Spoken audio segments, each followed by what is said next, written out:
Hello, everyone, again. So yesterday we talked about how to determine angle measure and convert back and forth from degrees to radians and radians to degrees on the unit circle. And to go back to the diagram that I'd started with, so it's important to know degree measures on the unit circle, because what's going to happen again is we're going to cut the circle and lay it as the x-axis when we start studying function trigonometry. So we need to know those angle measures. Also, what's important is to know the coordinate that we're at on the unit circle for any particular triangle that's drawn, and also when the collapse situations at the quadrants, to know the coordinate. The reason why that's important is because the coordinate here, whatever this is the function values of either the sine, which would be the y value of the coordinate, or the cosine, which would be the x value of the coordinate. So it's important to know those x and y values. And right now you probably don't have any idea what I'm talking about, and I understand, but we need to be able to calculate this coordinate for any given angle measure. How is that done? The answer is cosine of the angle measure gives the x value of the coordinate. Sine of the angle measure gives the y value of the coordinate, no matter what the given angle is. Let me put up my overhead here for a much clearer explanation on things. So again, you need to get into your notes and look at this. So here's how you determine the coordinate. If we're looking at the unit circle with radius 1, let me zoom in here. And this is just in the first quadrant, but it's true in all quadrants. The cosine and sine of this, so if we do cosine, it's x over 1, which is just x. 1 is the hypotenuse. That's the radius. That's why we call it the unit circle. Sine of this angle is opposite over hypotenuse, which is the y. So there it is. That's why you do cosine of the angle and sine of the angle. That gives you the coordinate. Now here's the sticking point. That's going to be easy to do with a little adjustment back and forth from radians to degrees. That'll be a little bit of a hassle, but you're going to have to do it. There are marks on the circle that give the special right triangles. And so I'm going to want you to convert those, when you see the decimal, into the exact square root expression. And I guess I can do a little bit of a demo here for one of these and why we have to do this. So we're going to use these exact values when the decimal comes up to represent the x and y coordinate. Let me just show one of these. I think I can get this in my unit circle tracer here.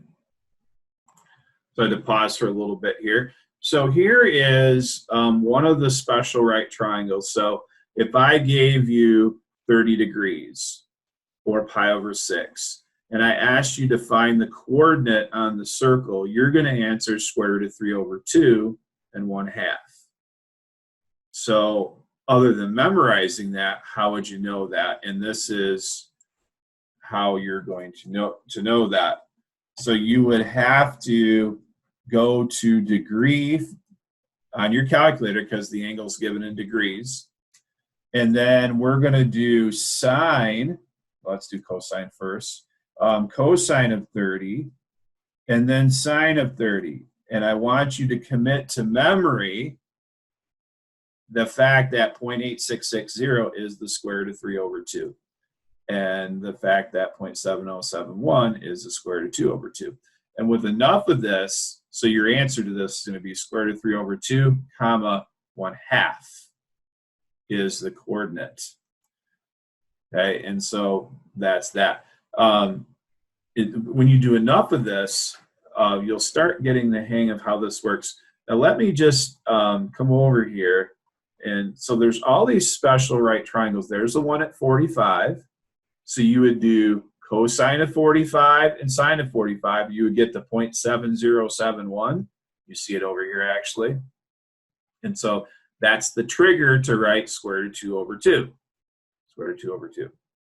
It's only these special marks that you have to, and I, of course, have given them all to you in your assignment, that you have to convert to the exact ratio like this. If it's any other thing, like if I gave you 40 degrees and you did cosine of 40, sine of 40, it's just going to be a decimal out to 4 places. Okay, but I did give you all the special ones. So what can happen is we can wind around to any of the special spots. So here's one that's not.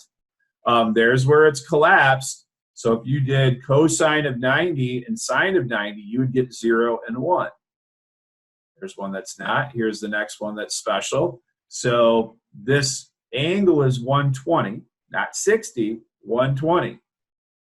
And if you did cosine of 120 and sine of 120, you would get negative 1/2 and square root of 3 over 2. So here's the idea, is that we're just winding around in wherever we fall. So at 150, cosine of 150, sine of 150 gives you the negative square root of 3 over 2 and 1/2. This is what we have to get good at.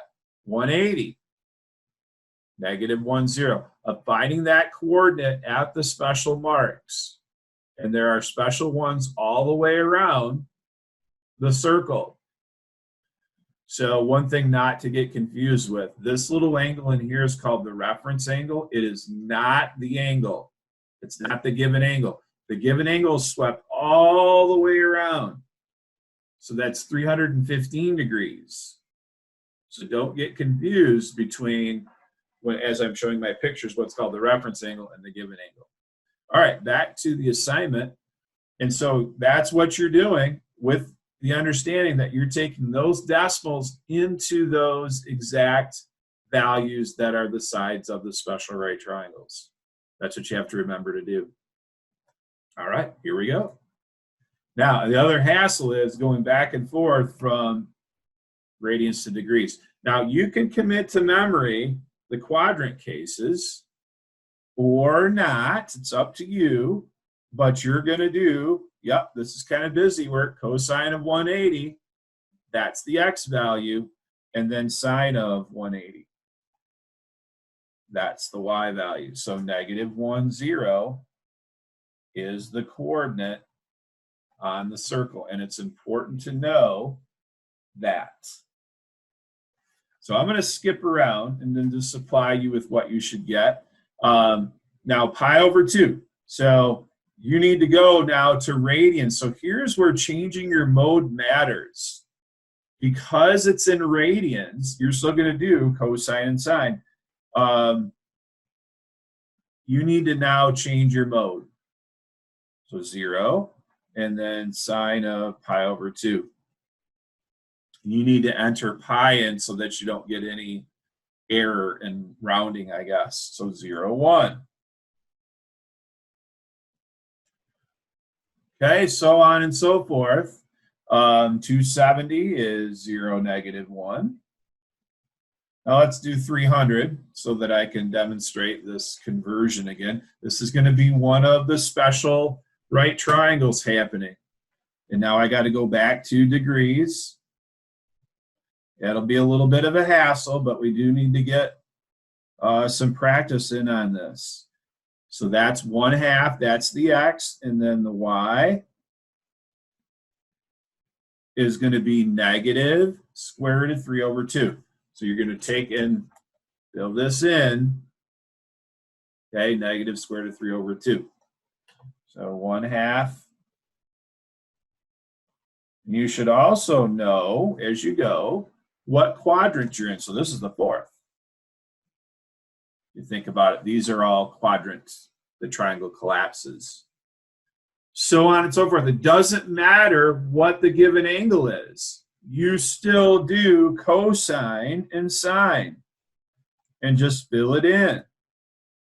So that's negative square root of 3 over 2. and then sine of negative 150. And you might want to do all the, so this is the third quadrant that you're in, that the triangle would be in. You might want to do like all the degree problems first, and then all the radians next. So 7 pi over 2, same idea, cosine and sine, and this will be 0, negative 1. So this is very important to know this, okay, and how this works.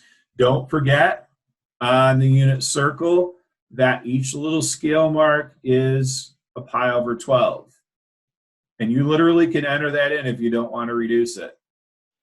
So this is pi minus pi over 6. You got to back up pi over 6. So it's 5 pi over 6. And again, I would recommend doing, most of these are in radians. So maybe just do all the radians first. Okay, so you got cosine of 5 pi over 6. That's negative square root of 3 over 2. So we're finding this coordinate right here. And then you're doing sine of 5 pi over 6.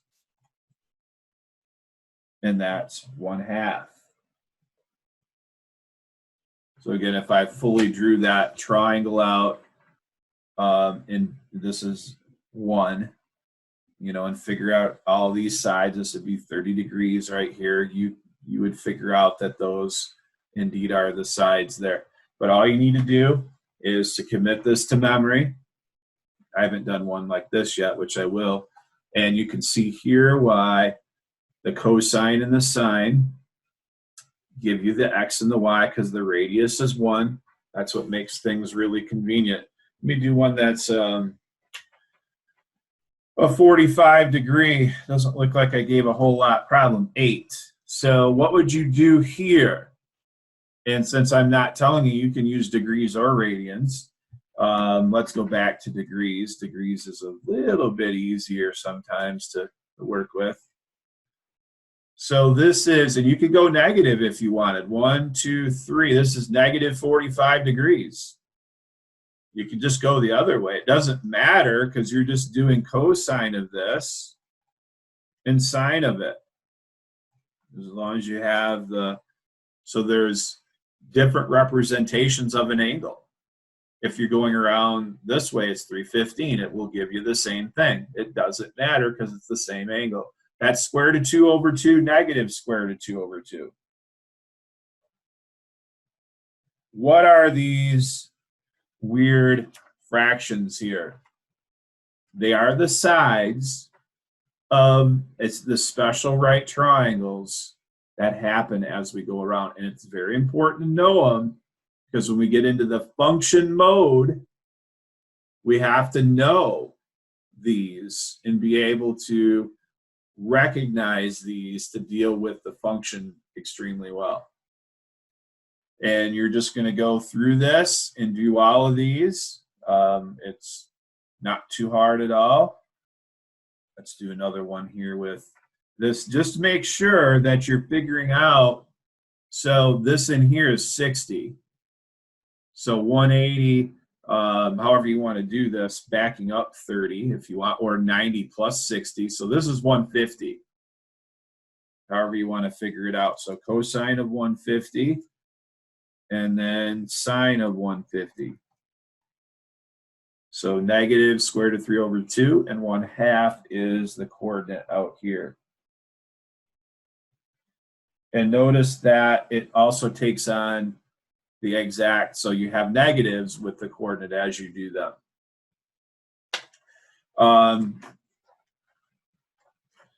Actually, I think this is the same as this. Sometimes I repeat. So pi over 4 is this little guy here, but you're thinking of this. So however you want to do, this would end up being 7 pi over 4 if you wanted to go back to radians to do it. So cosine of 7 pi over 4, and then sine of 7 pi over 4. So square root of 2 over 2. if you can recognize it, you can just, recognize that those are the same.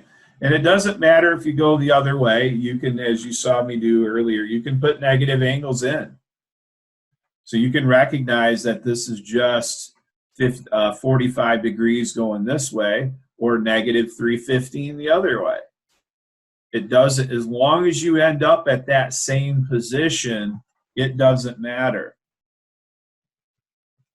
This will be the last one that I do, and then I'll just go back and supply you with the coordinates. So cosine of negative 315 and sine of negative 315. So square root of 2 over 2, square root of 2 over 2. That is the coordinate. Again, where do they come from? They're the sides of the special right triangles that would exist if this hypotenuse is 1, and I told you to draw this, and I said, figure this out with the Pythagorean theorem, those would be the sides. Same way with the 30, 60, 90 and the 30, 60, 90 rules that we learned earlier, where half the hypotenuse of 1 is the angle that's opposite 30. So if we actually looked at, let's look at one of these, this one up here, this is 30 degrees. So if you remember 30, 60, 90 rules, half the hypotenuse is, let's drop down here, this is the shorter side is the y there, 1/2, and then the square root of 3 times the shorter side is the longer side. So this side is the square root of 3 over 2. And this side is 1/2 based on 30, 60, 90 rules. Of course, you have to assign the negative here because you're doing a coordinate system with it. All right, just the rest of the answers quickly here so that you can get on to your assignment and you can try some of these. So this is 1/2, square root of 3 over 2. This one is 0, -1. This is where the triangle collapses right here. So you're just down at that, remember? So radius of 1. So when it collapses, you're done. Problem 10, -1/2. Square root of 3 over 2 is that coordinate there. Problem 11, 0, 1. So this is, again, where the triangle collapses. So you're just at that point. Let me zoom out here a little bit. All over the place. Problem 12. Okay, so this will be, maybe you can start to notice some of the patterns with how this works. So if you're on the halfway mark, it's the square root of 2 over 2's. If you're on either side of that, it's just imagine penciling in the triangle, the side. So this side is 1/2. It's shorter than the square root of 3 over 2. Literally, that's how you can do them all. So if you're at the special marks, if I just draw this in here, so the longer side is the square root of 3 over 2, and just think of a coordinate system. So how does that work again? So if you're right here, and we are on the special mark, this is the shorter side, that's 1/2. This is the longer side, square root of 3 over 2. For this assignment, that's convenient to do that. You need to know cosine and sine always works. So don't just guess. Make sure you verify with cosine and sine. So this will be -1/2. And then this last one here, again, same idea. This shorter side is 1/2. Whoops. And the longer side is square root of 3 over 2.